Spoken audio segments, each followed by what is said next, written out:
Hello दोस्तों। स्वागत है आप सभी का मेरे यूट्यूब चैनल द मैक मस्ती पर। जैसा कि आप सभी जानते हैं, उत्तराखंड जूनियर इंजीनियरिंग की के लिए जो मेरे चैनल के माध्यम से एक क्रैक कोर्स चल रहा है, उसी के सीरीज में हम आज इस वीडियो में जो हाइड्रोलिक एंड हाइड्रोलिक मशीन का टॉपिक हमारा चल रहा था, उसके आगे ही हम कंटिन्यू करेंगे। तो हमने चैप्टर नंबर 5 जो कि हमारा फ्लूइड काइनेमेटिक्स चल रहा था, जिसका आधा पार्ट जो था वो मैंने लास्ट वीडियो में बता दिया है। तो जिसने भी वो वीडियो मिस करी है, स्टेप बाय स्टेप वीडियो को देखते चले आएँ, जिससे कि सारे कंसेप्ट आपके क्लियर हों। जैसे ही ये सब्जेक्ट कंप्लीट होगा, फ्लूइड मैकेनिक्स या हाइड्रोलिक एंड हाइड्रोलिक मशीन, उसके बाद में जितने भी पॉसिबल एमसीक्यूज़ हैं, मल्टीपल चॉइस क्वेश्चन है, ऑब्जेक्टिव क्वेश्चन जितने भी बनते हैं, आप प्रीवियस ईयर के भी होंगे और जो कुछ इंपॉर्टेंट है वो भी मैं लेके आपके समक्ष पेश हो जाऊंगा। तो शुरू करते हैं आज का वीडियो। अब अपना पेन और कॉपी लेके बैठ जाइए और जो जो चीज़ें मैं यहाँ से बोलूँगा वो आप नोट करते चले जाएंगे। जैसा कि आपको पता है, एक ये क्रैक कोर्स है, इसमें हम बस शॉर्ट नोट टाइप से पढ़ रहे हैं, जिससे कि कम से कम समय में अधिक से अधिक चीज़ें आपको मिल सके। ये सब चीज़ें अगर आप कई किताबें पढ़ेंगे, स्टैंडर्ड किताबें पढ़ेंगे, उसमें मिलेंगी। वो मैंने समराइज करके आपको लिख के मैं आपको नोट्स बना के दे रहा हूँ, जो कि आपके एग्ज़ाम के लिए बहुत ही हेल्पफुल होगा। तो शुरू करते हैं। जहाँ तक हमने कल पढ़ा था वो हमने यहाँ तक पढ़ लिया था, एक्सेलरेशन तक पढ़ लिया था, ये सब हमने पढ़ लिया था कि टोटल टोटल एक्सेलरेशन तक हमने बात कर ली थी। ठीक है, ये सब हमने पढ़ लिया था। फॉर्मूले हमें कैसे याद रखने हैं, फिर अलग अलग फ्लो के लिए कन्वेक्टिव एक्सेलरेशन कब होगा, टेम्पोरल एक्सेलरेशन कब होगा, ये चीज़ें हमने पढ़ ली और कुछ शॉर्ट ट्रिक भी हमने इसकी देखी थी कि कैसे याद करना है। ठीक है, तो अब हम चलते हैं आज के टॉपिक पे। आज का टॉपिक है हमारा रोटेशनल कंपोनेंट।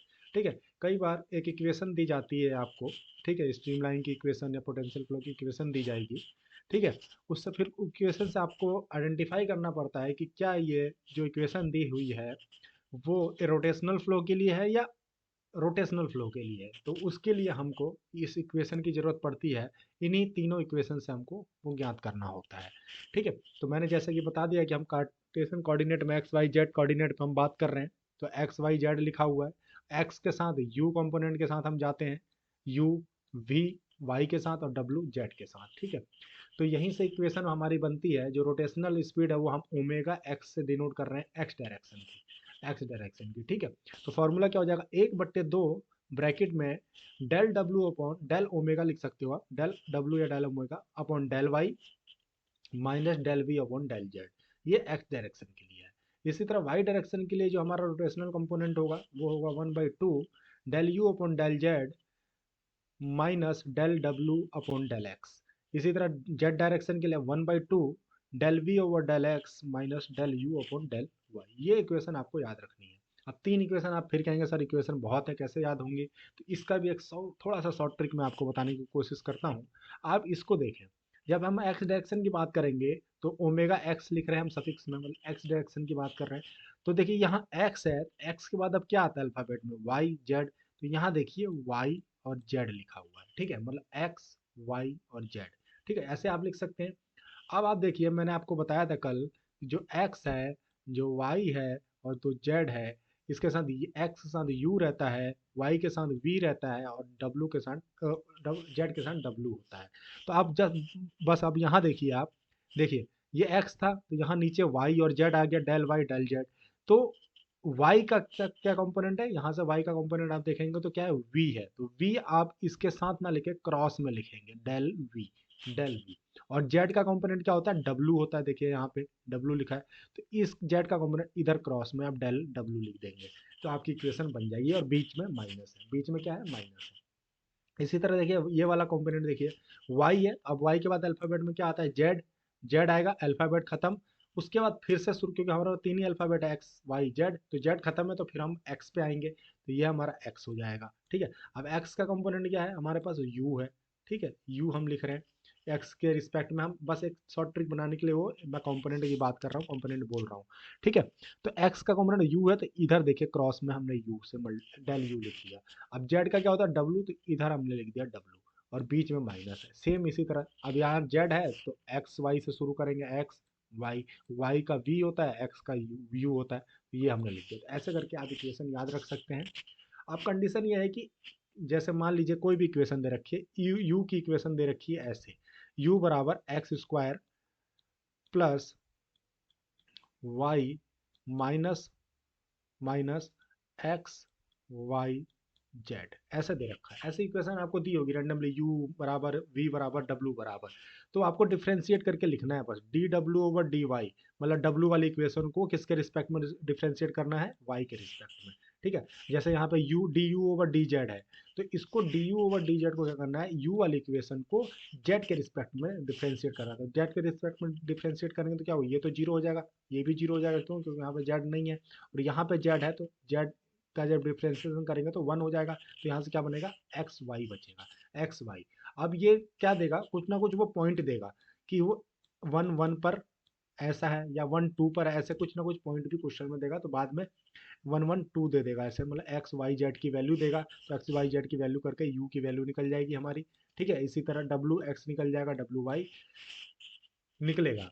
अब कंडीशन ये है कि कब वो रोटेशनल होगा और कब वो इरोटेशनल होगा। मैं यहाँ थोड़ा टाइम ले रहा हूँ क्योंकि इसको समझाना बहुत इंपॉर्टेंट है, और इसको हम एमसीक्यू में भी करेंगे इन पर क्वेश्चन। ठीक है, देखिए, जब x Y sorry W x W Y और डब्ल्यू जेड की वैल्यू जीरो आ जाए, मतलब इन सब की वैल्यू क्या हो जाए, जीरो आ जाए, तो फ्लो क्या होगा, इरोटेशनल होगा। फ्लो क्या होगा, इरोटेशनल होगा। माइंड में बैठा लीजिए कि ये मैंने ये नोट करके स्टार मार करके लिख भी लीजिए, रोटेशनल फ्लो कब होगा, इरोटेशनल फ्लो कब होगा, जब इन सब की वैल्यू जीरो आ जाए। जीरो आ जाएगा तो वो क्या होगा, इरोटेशनल फ्लो होगा। अगर नॉन जीरो रहता है तो वो फ्लो क्या होगा, रोटेशनल होगा, रोटेशनल। तो होपफुली आपने यहाँ से चीज़ें समझ ली होगी। अब नेक्स्ट पॉइंट पे चलते हैं। ठीक है, अब आता है वॉर्टिसिटी। वॉर्टिसिटी क्या होती है, इसको हम जीटा से दिखाते हैं, जीटा से। और ये एक स्केलर क्वांटिटी है। क्या है ये, स्केलर क्वांटिटी है, मतलब अदिश राशि है। ठीक है, तो वॉर्टिसिटी होता है हमारा दो into rotational component. Rotational component मतलब ये ओमेगा, ये वाला ये जी, इसी को हम क्या लिखते हैं, ओमेगा लिखते हैं। यहाँ पे आप ओमेगा भी लिख सकते हैं। ठीक है, तो क्या होता है इसका फॉर्मूला, फॉर्मूला वॉर्टिसिटी का, two into rotational component omega. इसको हम मैथमेटिकली ऐसे लिख सकते हैं, टू इंटू इंटू ओमेगा। ठीक है, तो यहाँ से ये आपको याद रखना है, कभी भी पूछ सकता है कि वॉर्टिसिटी क्या होता है, या चार ऑप्शन दे देगा कि ट्वाइस होता है रोटेशनल कंपोनेंट का, हाफ होता है, फोर्थ गुना होता है, तो उसमें टिक क्या लगाना है आपको कि दुगना होता है रोटेशनल स्पीड के। ठीक है, अब आप चलते हैं सर्कुलेशन क्या होता है। सर्कुलेशन भी एक टर्म है जिसको हम टाउ से दिखाएंगे, और सर्कुलेशन होता है वॉर्टिसिटी इनटू एरिया। अगर वॉर्टिसिटी में एरिया को मल्टीप्लाई कर दिया जाए तो हमारा सर्कुलेशन आ जाता है। ठीक है, सर्कुलेशन आ जाता है वॉर्टिसिटी में अगर एरिया को मल्टीप्लाई करते हैं। तो तीन टर्म्स है जो आपस में इंटर रिलेट थे, रोटेशनल कंपोनेंट, वॉर्टिसिटी एंड सर्कुलेशन। ठीक है, तो ये क्या है, ये टॉपिक डीपली हम करें तो बीटेक में पढ़ा जाता है इन टॉपिकों को, लेकिन ये आपके सिलेबस में मेंशन है, चैप्टर मेंशन है, तो होपफुली आ सकता है, इसलिए मैंने इसको छोड़ा नहीं है, कवर कर दिया है। और कई लोग जो अपने मन से स्टडी करते हैं, जिनको अभी एक्सपीरियंस नहीं होता स्टडी करने का, वो इन चीज़ों को छोड़ देते हैं और इस पर क्वेश्चन आ जाता है तो फिर दिक्कत होती है, इसलिए मैंने इसको कवर कर दिया है। अब हम चलते हैं, कुछ इंपॉर्टेंट पॉइंट है नोट।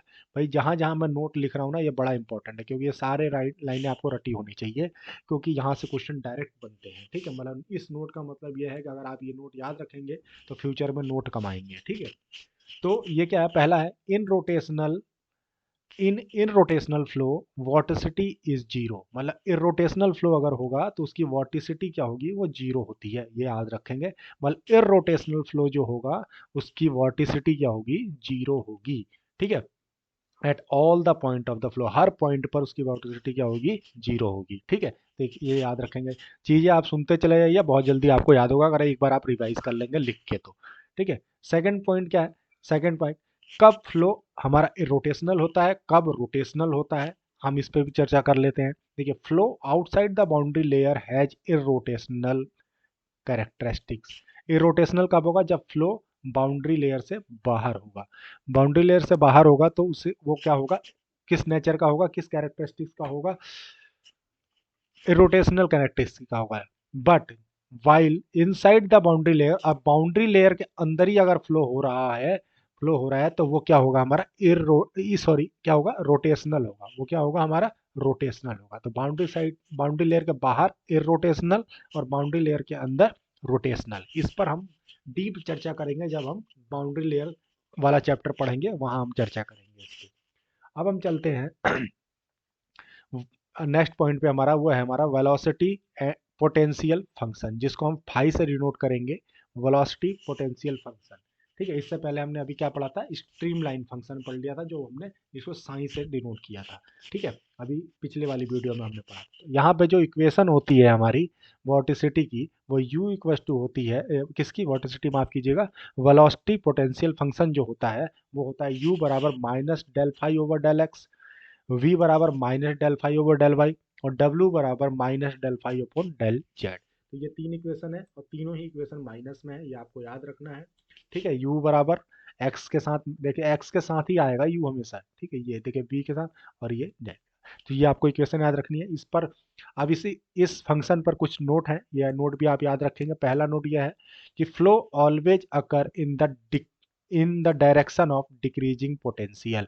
देखिए माइनस साइन इसलिए आ रहा है, माइनस साइन इसलिए आ रहा है कि जो फ्लो है वो क्या हो रहा है, फ्लो का जो पोटेंशियल है वो, उसका जो डायरेक्शन है वो डिक्रीजिंग की तरफ है, मतलब वो कम होने की तरफ उसका पोटेंशियल है। ठीक है, flow always occur in the direction of decreasing potential. ठीक है, जिधर पोटेंशियल डिक्रीज हो रहा है उधर ही फ्लो बह रहा है, इसलिए ये माइनस आ रखा है। ठीक है, अगला पॉइंट है हमारा, velocity potential function exist only for irrotational flow और we can say potential flow. देखिए वेलोसिटी पोटेंशियल फंक्शन, ये जो है हमारा वेलोसिटी पोटेंशियल फंक्शन, ये कब एग्जिस्ट होगा, केवल इरोटेशनल फ्लो में होगा, केवल इरोटेशनल फ्लो में होगा, या पोटेंशियल फ्लो भी कह सकते हैं उसको, और पोटेंशियल फ्लो में होगा। तो ये चीजें याद रखने की, वेलोसिटी पोटेंशियल फंक्शन केवल पोटेंशियल फंक्शन या इरोटेशनल फंक्शन में होगा। अब आता है बहुत इंपॉर्टेंट एक इक्वेशन, जिसको हम बोलते हैं लाप्लास इक्वेशन। भाई ये लाप्लास एक ऐसे साइंटिस्ट थे जिन्होंने हर सब्जेक्ट में छलांग लगा लगा के कोई ना कोई इक्वेशन दे रखी है। तो फ्लूइड मैकेनिक्स भी इनसे छूटा नहीं है, इन्होंने एक इक्वेशन यहाँ पे भी दे रखी है। क्या दे रखा है इक्वेशन, डी इस del square phi over d x square plus del square phi over d y square equal to zero. ये इक्वेशन दे रखी है, इतनी इक्वेशन इन्होंने दे रखी है। ठीक है, इसको हम बोलते हैं लाप्लास इक्वेशन। अगर उसको वेक्टर फॉर्म में लिख देंगे तो ये इसका वेक्टर फॉर्म होता है, बड़ा वाला del square phi equal to zero. ठीक है, तो लाप्लास इक्वेशन कई बार पेपर में पूछा गया है, यही इक्वेशन आती है लिख के, या तो ये लिख के आएगी पूरा, या तो ये लिख के आएगा वेक्टर फॉर्म उसका। ठीक है, तो Laplace equation second derivative equation है, तो इसको आप देखेंगे, इसको नोट कर लेंगे। अब देखिए लाप्लास पे कुछ एक पॉइंट है, इसको भी आप रिमेंबर रखेंगे। If velocity potential function satisfied Laplace equation, then it also satisfies continuity equation. अगर कोई भी वेलोसिटी फंक्शन है वो लाप्लास इक्वेशन को सेटिस्फाइड कर रही है, सेटिस्फाइड मतलब अगर उस इक्वेशन को दो बार डिफरेंशिएट कर दिया जाए with respect to x and y और जोड़ दिया जाए, तो वो वैल्यू अगर जीरो कर देता है तो मतलब लाप्लास इक्वेशन सेटिस्फाइड है। अगर वो सेटिस्फाइड है तो कॉन्टिन्यूटी इक्वेशन भी अपने आप सेटिस्फाइड हो जाएगी। अब जब दोनों चीज़ें सेटिस्फाइड हो गई तो फ्लो पॉसिबल है, मतलब उसमें जरूर उस फ्लूइड में फ्लो होगा, बहेगा वो फ्लूइड। ठीक है, तो ये चीज़ें आपको यहाँ से याद रखनी है। अब आता है हमारा स्ट्रीमलाइन फंक्शन। जैसे कि हमने अभी पढ़ा potential potential velocity potential function और स्ट्रीमलाइन फंक्शन, अब हम पढ़ेंगे जिसको हम साइन से दिखाएंगे। ठीक है, define only for 2D। 2D मतलब 2D मतलब सेकंड टू डायरेक्शन फ्लो के लिए ये केवल डिफाइन होता है, एंड इनकम्प्रेसिबल फ्लो के लिए ही ये वैलिड है। किसके लिए, इनकम्प्रेसिबल फ्लो के लिए। तो ये इसके लिए जो इक्वेशन होती है हमारी, v equal to del psi over del x, और u इक्वल टू होता है minus del psi over del y. अब यहाँ देखिए, यहाँ माइनस आ गया, क्यों आया, देखिए u के साथ x आना था, नहीं आया क्योंकि y आ गया, y आ गया तो इसलिए यहाँ पे माइनस लिखा है। अब ये क्या है, इसमें जो फ्लो होगा वो डिक्रीजिंग डायरेक्शन की तरफ होगा, डिक्रीजिंग पोटेंशियल की तरफ होगा। ठीक है, और यहाँ x है, ये v के साथ है। ठीक है, तो ये आपको कंटेस्ट करना है कि जो स्ट्रीम लाइन फंक्शन है उसमें x के रिस्पेक्ट में v है और u के रिस्पेक्ट में y है, और y के साथ ये माइनस है।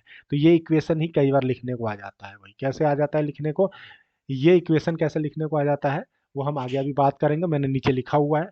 और इस स्ट्रीम लाइन फंक्शन पे हम बात करते हैं कि कुछ पॉइंट है, वो पॉइंट आपको याद रखना है। पहला पॉइंट, इफ साइन एग्जिस्ट, मतलब स्ट्रीम लाइन फंक्शन कब एग्जिस्ट होगा, then it is automatically satisfied continuity equation. अगर किसी फ्लो के लिए स्ट्रीम लाइन फंक्शन जो एग्जिस्ट कर रहा है तो वो ऑटोमेटिकली कंटिन्यूटी इक्वेशन को सेटिस्फाइड कर देगा, और जो फ्लो होगा वो रोटेशनल या इरोटेशनल दोनों ही कैरेक्टरिस्टिक का हो सकता है।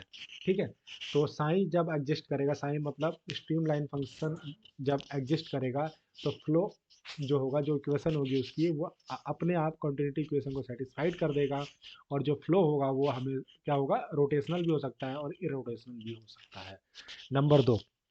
नंबर दो point, if stream function satisfied Laplace equation then it is the case of irrotational flow. Irrotational flow कब होगा, केवल जब वो लाप्लास इक्वेशन को सेटिस्फाइड कर दे। जब वो लाप्लास इक्वेशन को सेटिस्फाइड कर देगा तो ये हो जाएगा हमारा, लाप्लास इक्वेशन लिखी हुई है मैंने यहाँ पे, ठीक है, तो ये हो जाएगा हमारा, क्या हो जाएगा, इरोटेशनल फ्लो। अब देखिए यहाँ पे हम ऊपर फाई लिख रहे थे, फाई लिख रहे थे, क्यों लिख रहे थे फाई, क्योंकि हम पोटेंशियल फंक्शन पढ़ रहे थे।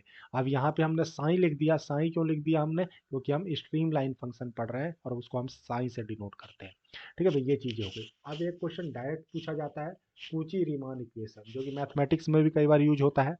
कई बार क्या होता है, वो डायरेक्ट कोई ये इक्वेशन लिख देता है, कौन सी इक्वेशन, ये वाली इक्वेशन, या तो ये लिख देगा, या तो ये लिख देगा, और या तो ये लिख देगा, कोई सी भी एक इक्वेशन लिख देगा, और उसमें से पूछेगा इनमें से कौन सी इक्वेशन सही है। ठीक है, तो आपको ये तीनों इक्वेशन याद रखनी है।